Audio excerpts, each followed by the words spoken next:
Baruch Asherah Adonai Melech Ha'olam Asher Kiddushanu Mitzvotav V'tzivanu L'Tativ L'Tzitzit.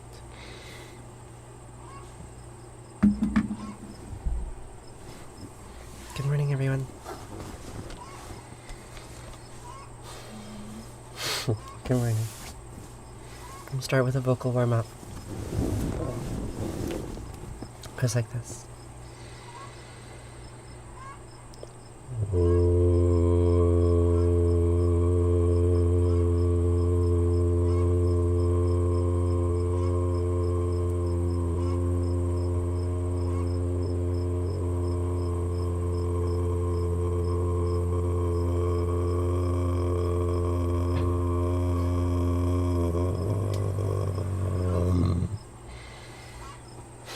That was very loud. I don't know why I chose that though.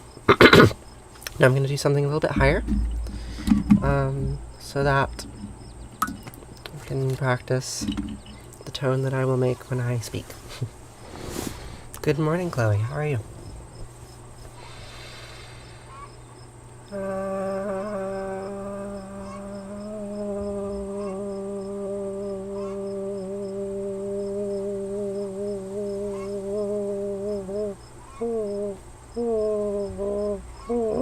I didn't like that. Let's try that one more time.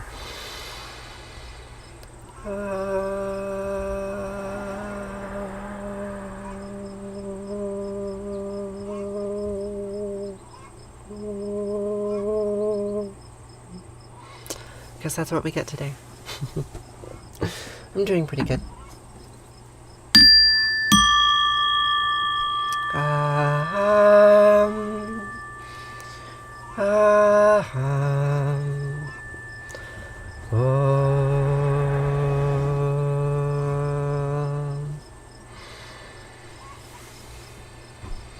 Shema Yisrael Asher Eloheinu Yahweh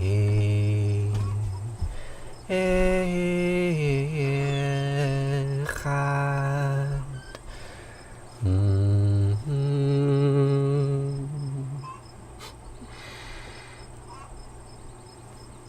Thank you so much. I appreciate that. Vahafta et Anat Elohecha ובכל לבבך ובכל נפשך ובכל מאודך וחיוך הדברים האלה אשר אנוכי מצווך היום על לבביך ושיננתם לבניך ודיברת בם בשבתך בביתך ולכתך בדרך ובשכבך ובקומך וקשרתם לעוד על ידיך וחיו לטוטפות בין עיניך וכתבתם על מזוזות ביתך ובשעריך וחיה כי הביאך יהוה אלוהיך אל הארץ אשר נשבע לאבותיך לאברהם ליצחק וליעקב לתת לך ערים גדולות וטובות אשר לא בנית ובתים מלאים כל טובה אשר לא מילאת ובארות עצובים אשר לא עשת גרים וזיתים אשר לא נתת והלכת ושבת הישמר לך פן תשכח את יהוה אשר תשכח מארץ מצרים מבית עבדים. Then you shall love Yahweh Eloheinu with all your heart and all your soul and all your might. And these words that I'm repeating to you today, teach them to your children and recite them when you are at home and when you are away and when you get up in the morning, when you go to bed at night. And inscribe them as a symbol on your hand. Let them serve as a sign on your forehead. Inscribe them on the doorposts of your house and on your gates. And when Yahweh Eloheinu brings you into the land that he swore to your fathers, Abraham, Isaac, and Jacob, to assign to you for some undeclared reason, because you're special. Take heed that you do not forget Yahweh, who freed you from the land of Egypt, the house of bondage. Old words.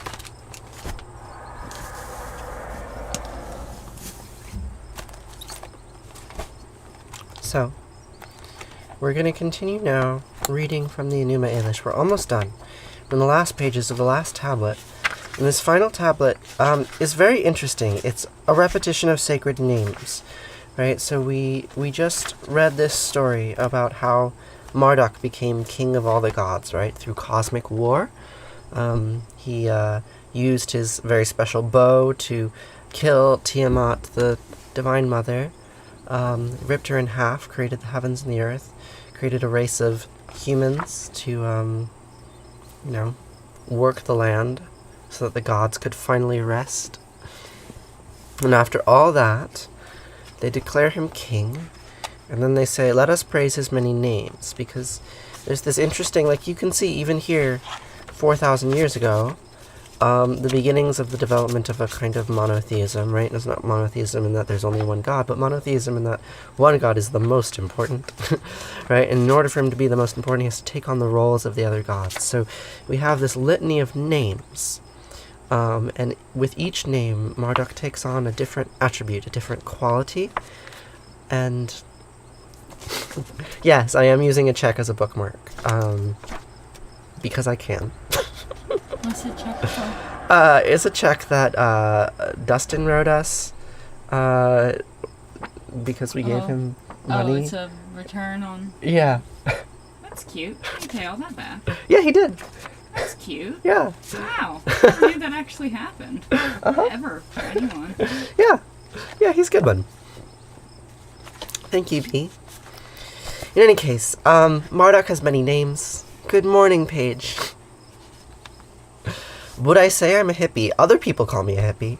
I'm not really excited about categories, but certainly I am more similar to the category of hippie than, like, I don't know, paladin? Or what other relevant categories are there? Assassin? I don't know. No, you're a butcher. Good morning, salamander. Balloons and cake and hand waves. These are some very generous tips. Anyhow, Marduk has many names. So, that's an interesting question. I avoid wearing orange often on this stream because I say Sanskrit prayers, and the combination of orange and Sanskrit, like, I don't want anyone to believe that I am claiming that I have, like, a religious authority in the Hindu tradition, because I don't. Right, and this is the color that priests wear. I'm not a priest, so, like, it's potentially problematic for me to be wearing this color when I recite the Sanskrit prayers, but it matched my outfit, and, like, maybe that's also just, like, problematic. I don't know. Everything is problematic. I don't know if I'm a hippie. You can decide that for yourself. But strictly speaking, this is not a Hare Krishna scarf. I'm not affiliated with the Hare Krishna religious movement in any way.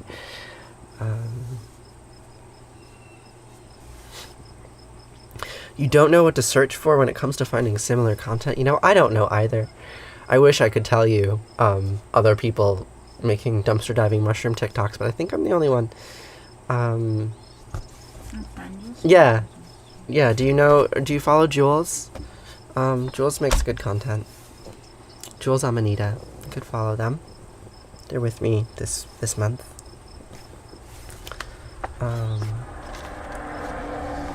Jules Amanita. JULESAMANITA.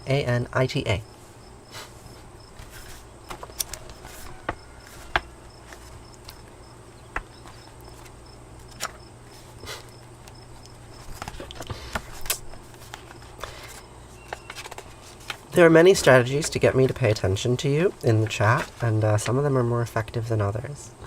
I'll just say that.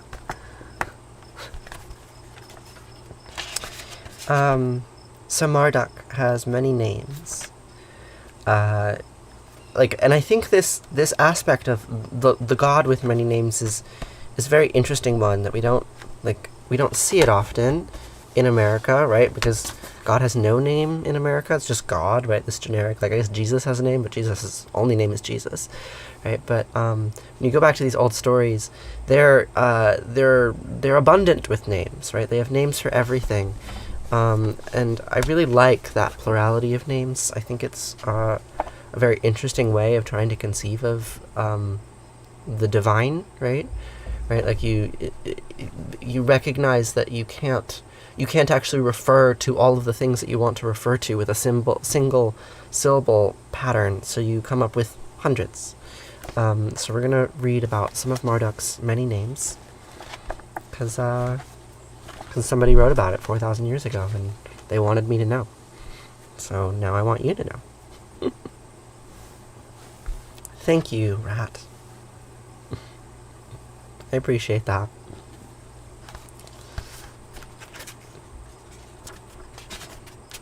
Call him Shazu, fully aware of the god's plans and feelings. He will not permit the workers of evil to flee from his clutches. Founder of the divine council, who fulfills what pleases him, bringing the haughty to their knees under the broad shelter. Overseer of justice, who recognizes deception in speech, and from where he plainly differentiates the lie from truth. Let them also praise Shazu as Zisi, who stifles the aggressive, who banishes doom from the bodies of his forebears. I want doom banished from the bodies of my forebears. That sounds really great. I know you do.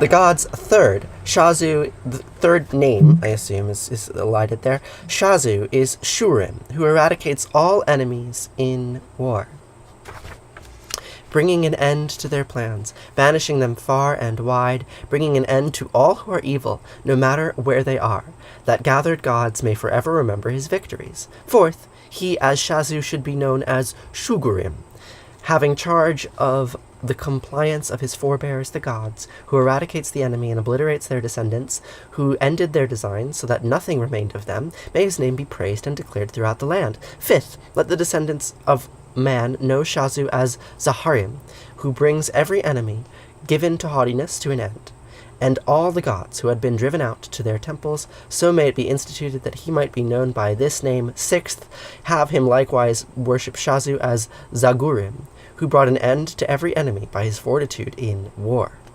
Call him Enbilu, the master and bringer of wealth. They have a potent god who rules the portents of sacrifice, who guards pastures, lakes, and springs for the land's sake, who releases springs and gives out water in plentiful supply. Second, they ought to know Enbilu likewise as Epadun, the master of the land and farming, bringer of furrows, who manages canals which are both in heaven and earth, who sustains unsullied farmland throughout the country, who makes the trenches and canals flow and makes furrows.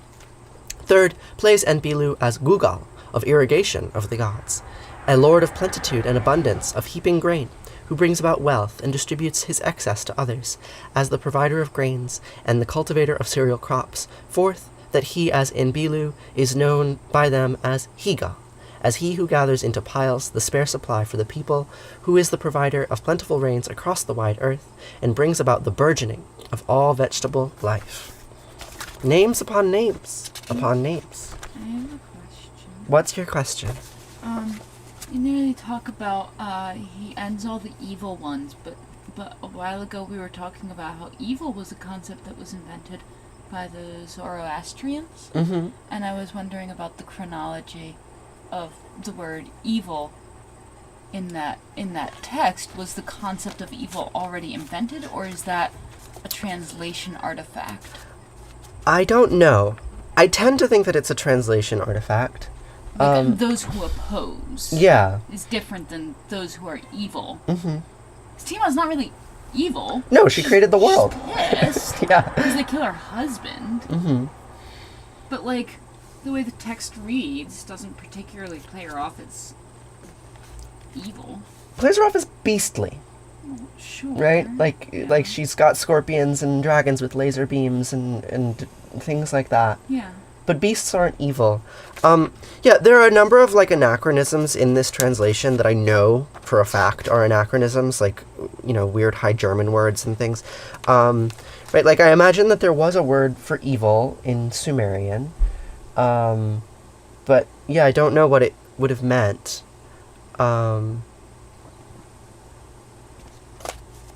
Yeah.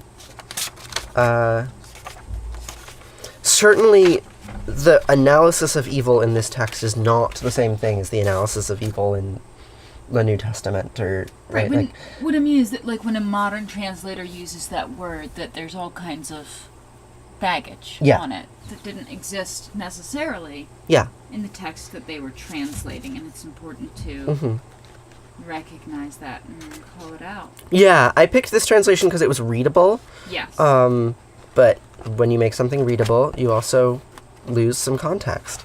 Because did you know that horseplay and pony play are very different things? No, I didn't. The guest speaker today doesn't really want to be on camera, but they're very nice, and I like them, and I'm glad they're here. Thank you for being you.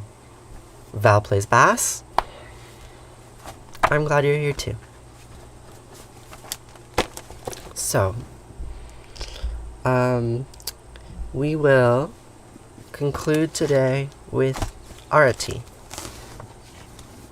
The word Arati means flame in Sanskrit. Good morning, Eva. Right, so, like, I think there's a nice echo between the repetition of the names in the Enuma Elish and the repetition of names in the Arati, because it's basically the same prayer. Right? Like, obviously it's not, but it's the same general, like, structure. It's like you take this concept of, like, divineness, and then you describe it using your language, using whatever syllables you have available to you. Right, so we were reading in the Enuma Elish, like, all of these different names for Marduk, and we read two sections. Like, one was about how he's a conquering god, and then the next was how he's, like, an agricultural bringer of fertility. Fairly typical, like, god properties. And then they describe it with all these different names of, which I assume were like sub-gods in the Sumerian pantheon that got absorbed into Marduk's qualities. So Arati is very similar in that it's repeating the names of all of these different gods from India, and they all have stories about them, they all have qualities about them, but we just, like, what we receive, like the primary level of sensation is we just hear the sounds of these names. And that in itself has something important to it, I think. So, I will say Arati.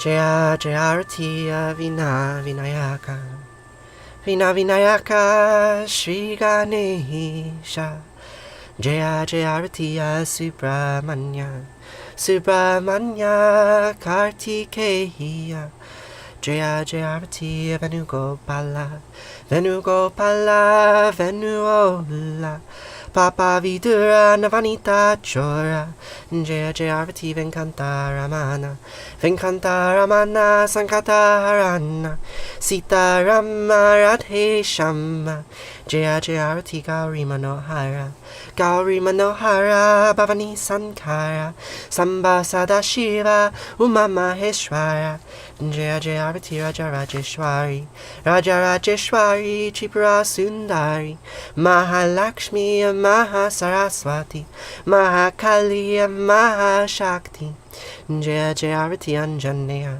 Anjaneya Hanumanta Jaya Jaya Arati Dattatreya Dattatreya Trimutriya Vatara Jaya Jaya Arati Adityaya Adityaya Bhaskaraya Jaya Jaya Arati Sanistaraya Sanistaraya Bhaskaraya Jaya Jaya Arati Sankarachaya Sankarachaya Advaita Guravi Jaya Jaya Arati Sadgurunata Sadgurunata Shivananda Jaya Jaya Arati Vishnu Devananda Vishnu Devananda Vishnu Devananda Jaya Jaya Arati Agastya Munayi Agastya Munayi Shriyama Priyayi Jaya Jaya Arati Ayappa Swamine Ayappa Swamine Dharma Shastave Jaya Jaya Arati Jesus Gurave Moses Gurave Buddha Gurave Jaya Jaya Arati Muhammad Gurave Guru Nanak Gurave Samastya Guru Bho Namaha Jaya Jaya Arati Venugopala. Natatra suyobati natandra karatam nimavidyobati kutoyamagni Tvameva bandhamanabanti sarvam tasya basya samidam vivanti Om Gange Kayamune Kaiva Govari Saraswati Narmate Siddhi Kaveri Namastitam Namo Namaha.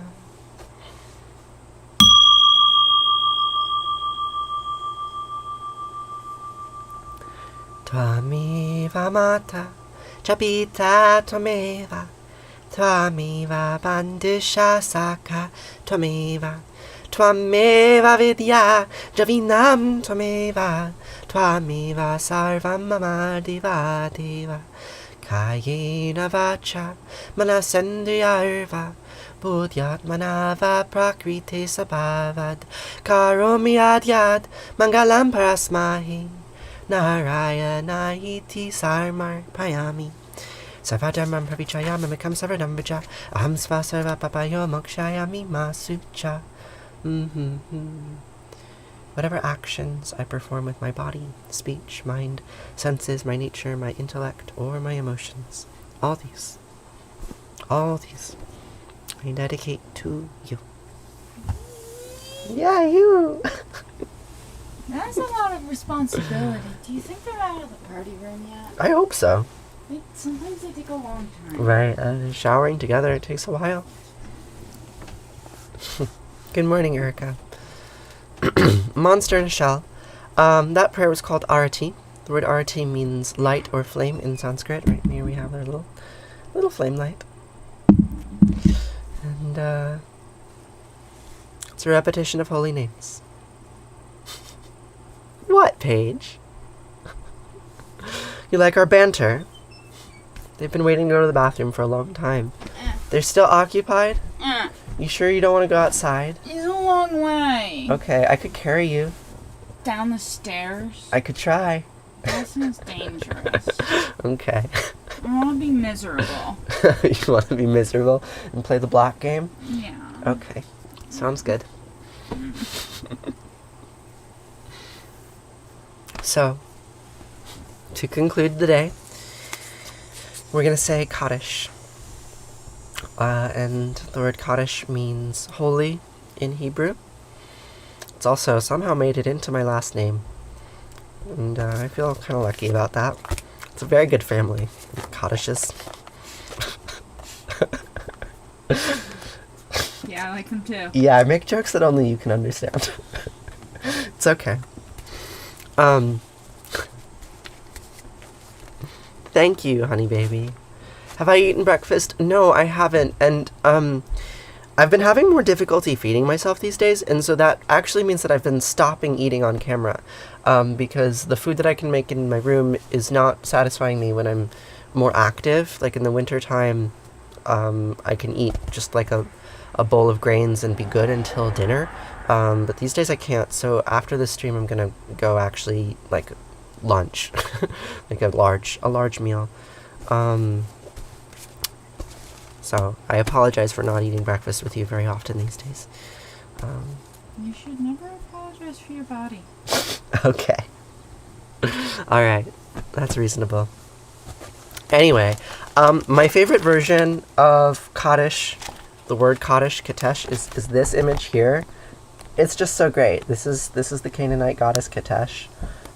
She rides a lion. She holds snakes. She's hot. She's hot. You can tell. Yeah. The dude there has a boner. So Kaddish means many things, but what it means most commonly in 2022 in modern Judaism is certain kinds of prayers, like Kiddush is the prayer that you say over wine and bread at Shabbat, right? And then there's the mourner's Kaddish, which is a prayer of grief and mourning. So we say Kaddish to let go of that which we need to let go of, right? That which has left us physically but hasn't left the mind mentally. And you say the words to hopefully have it leave your mind and no longer torment you. It's a way of saying goodbye to those that you love. A way of releasing yourself from undesired desires. It doesn't really work that well. Yeah, that's some loaded language. Yeah. You think it's inappropriate? loaded? Yeah. It's loaded. Has some theology baked in. Some Buddhism. Attaching Buddhism to Judaism because I can. Oh, I was also thinking about like modern conversion therapy, ridding people of unwanted desires. Oh, yeah. And that it doesn't really work. No. I have desires that I desire not to have. And often when I say this prayer, I am praying to not have them. I wouldn't say it works, but that's a kind of functionalism that I don't ascribe to, right? Like, we say the prayers to remind ourselves of the things that we have lost or that we have the capacity to lose. The particular thing that I'm reading comes from the funeral service from my grandmother. She died right before the pandemic, and I held on to this little pamphlet because that was when I started saying Kaddish every day. Right? So think about her as well. So I will say Kaddish to release from that which needs releasing. And the words go like this. Yitgadal v'yitgadash Shema Rabba B'yama divrach v'yoteviam lichmal chute v'chayachon v'yomechon v'chayede kol beit Yisrael b'agala v'zman kari v'imru. Amen. Yehi Shema Rabba meva'arach li'olam omei omaya yitbarach v'yishtabach v'yitba'ar v'yitramam v'yitnaseh Vitadar, vitale, vitalal, shemei, dekudisha, barichu, le'ela min kol birchata v'shirata, tush birchata v'nechemata, demiran bi'alma v'imru. Amen. Yehi shlama rabba min shemaya v'chaim aleinu v'yachol Yisrael v'imru. Amen. Oseh shalom v'imramav. Huya aseh shalom. Aleinu v'yachol Yisrael v'imru. Amen. Oseh shalom v'imramav. Huya say shalom aleinu v'alechol Yisrael v'imru v'imru. Amen.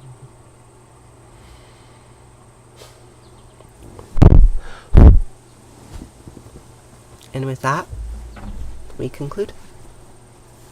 Thank you so much for joining me this morning and all the mornings.